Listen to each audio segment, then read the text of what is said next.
ओम नमः शिवाय. रुद्रसंहिता अध्याय 3. नारद मोहित झाले. श्री गणेशाय नमः. ऋषी म्हणाले, सूतजी तुम्हाला नमस्कार असो. नारदांनी विष्णू लोकातून गमन केल्यावर पुढे काय घडले ते सांगा. सूत म्हणाले, महर्षींनो, नारद गेल्यावर शिवजींच्या इच्छेनुसार माया विशारद श्रीहरींनी तत्काळ आपली माया प्रकट केली.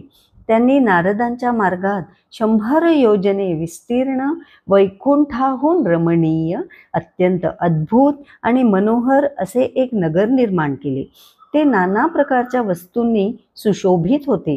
तेथे 4ही वर्णाचे लोक राहत होते. तेथे स्त्री पुरुषांना विहार करण्यासाठी बाग बगीचे, उपवने, सरोवरे अशी अनेक स्थाने होती. तेथे शिलानिधी नामक राजा राज्य करीत होता. तो सर्व ऐश्वर्याने संपन्न होता. त्याला एक सुंदर कन्या होती. त्याने तिचे स्वयंवर करण्याचे योजले होते. त्यासाठी नगरात मोठ्या उत्सवाचे आयोजन करण्यात आले होते. राजकन्येला वरण्याची अभिलाषा धरून देशोदेशींचे अनेक राजकुमार तेथे आले होते. त्यामुळे तेथे विलक्षण प्रसन्न वातावरण निर्माण झाले होते. त्या नगराची शोभा पाहून नारद मोहित झाले. ते कौतुकाने नगरात प्रवेशले आणि फिरत फिरत राजवाड्यात गेले.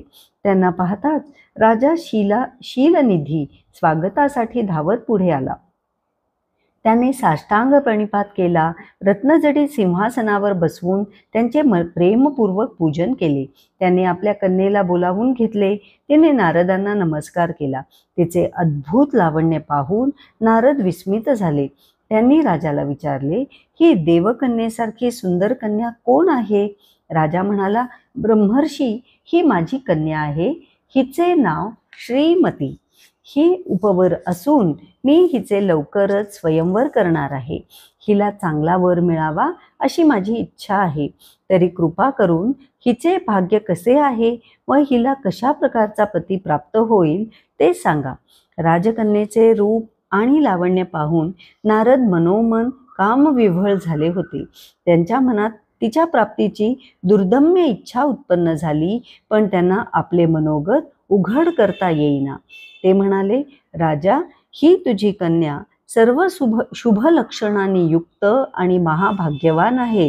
हिचा भावी पती सर्व देवांमध्ये श्रेष्ठ, शिवासमान, कामदेवाला जिंकणारा, त्रैलोक्य विजयी, महावीर आणि वैभव संपन्न असेल. ते ऐकून राजाला धन्य धन्य वाटले. त्याचा निरोप घेऊन नारद मार्गस्थ झाले. पण शिवमायेने त्यांना इतके मोहित केले होते की कामवश होऊन ते एकसारखा राजकन्येचाच विचार करू लागले. राजकन्या श्रीमती फारच देखणी आहे. मी तिला कसे प्राप्त करू? स्वयंवरासाठी इतके राजे आणि राजपुत्र आलेले आहेत. त्या सुंदर आणि वैभवशाली नरवीरांना सोडून ती मलाच वरमाला घालील, हे कसे शक्य आहे? पण स्वस्थ बसून चालणार नाही. काहीतरी युक्ती करायलाच हवी. स्त्रियांना बहुधा सुंदरताच फार प्रिय असते. माझे सौंदर्य पाहून ती प्रसन्नतेने माझ्या अधीन होऊ शकते, यात शंका नाही. नारद त्वरेने विष्णुलोकी गेले व श्रीहरींना नमस्कार करून म्हणाले, भगवन, मला तुमच्याशी एकांतात काही बोलावयाचे आहे.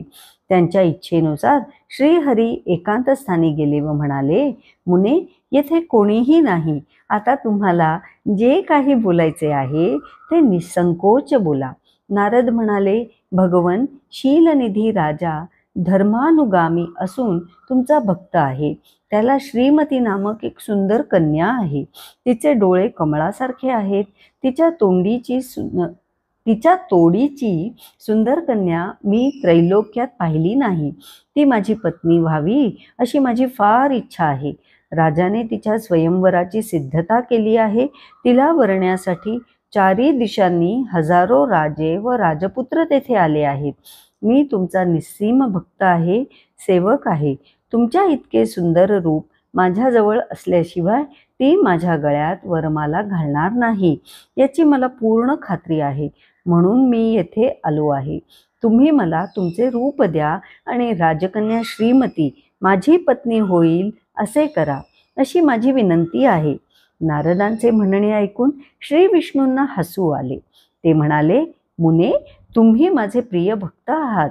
ज्याप्रमाणे निष्णात वैद्य व्याधी पीडिताला बरे करतो, त्याप्रमाणे मी तुमचे हितच करीन.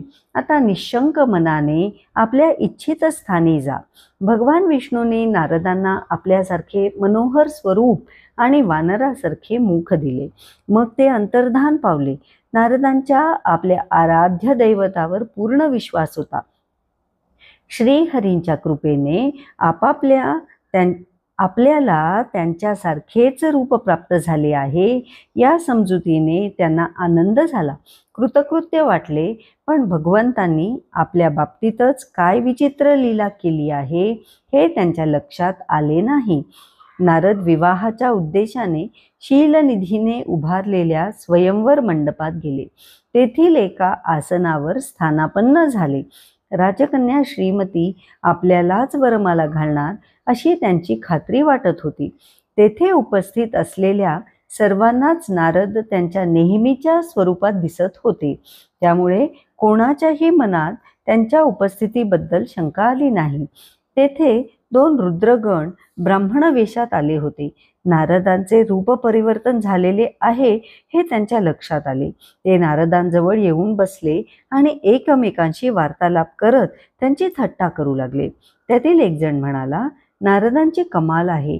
जगाला ब्रह्मचर्याचे महत्त्व सांगणारे हे मुनी कामलोलुप होऊन राजकन्येच्या अभिलाषेने येथे येऊन बसले आहे. आपले स्वरूप विष्णूंसारखे असले तरी मुख वानरांसारखे भयंकर झालेले आहे हे त्यांच्या लक्षात कसे येत नाही.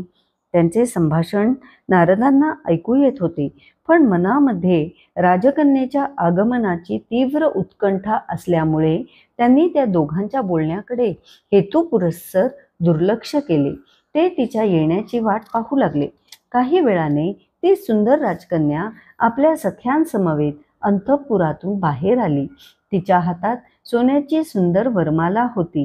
ती आपल्याला अनुरूप असा वर शोधण्यासाठी ते मंडपातून हिंडू लागली. नारदांपाशी येताच त्यांचे विष्णूसारखे शरीर आणि वानरासारखे मुख पाहून ते अत्यंत विचलित झाले. तोंड फिरवून पुढे निघून गेली. कोणीही योग्य पुरुष दिसत नाही म्हणून ती निराश झाली होती. इतक्यात भगवान विष्णू राजासारखी वेशभूषा करून तेथे आले. ते फक्त राजकन्येलाच दिसले. त्यांना पाहताच तिचे मुख प्रसन्नतेने फुलले. तिने त्यांच्या गळ्यात वरमाला घातली. तिला घेऊन ते तत्काळ अंतर्धान पावले. या घटनेमुळे स्वयंवरासाठी आलेले सर्व राजे व राजकुमार अतिशय निराश झाले. नारदांची अवस्था ही वेगळी नव्हती. ते खिन्न मनाने बसून होते. तेव्हा विप्ररूपातील रुद्रगण त्यांना उद्देशून म्हणाले, हे मुने, तुम्ही राजकन्येच्या प्राप्तीची व्यर्थ अपेक्षा धरली. येथे येण्यापूर्वी तुम्ही आपले स्वरूप पाहिले असते तर बरे झाले असते. कारण तुमचे शरीर जरी दिव्य दिसत असले तरी मुख मात्र वानरासारखे आहे. हे ऐकून नारदांना धक्का बसला. त्यांनी आरशात पाहिले. आपला चेहरा वानरासारखा आहे हे पाहून ते रागावले. त्यांनी रुद्रगणांना शाप दिला. तुम्ही माझ्यासारख्या ब्राह्मणाची थट्टा केली आहे. या प्रमादाबद्दल तुम्ही ब्राह्मण कुळात जन्म घेऊन राक्षस व्हाल. ती शापवाणी ऐकून रुद्रगण उदास झाले. परंतु जे काही घडते ते शिव इच्छेने घडते असा विचार करून ते दोघं शिवस्तुती करत स्वस्थानी गेले. अध्याय 3 समाप्त. ओम नमः शिवाय.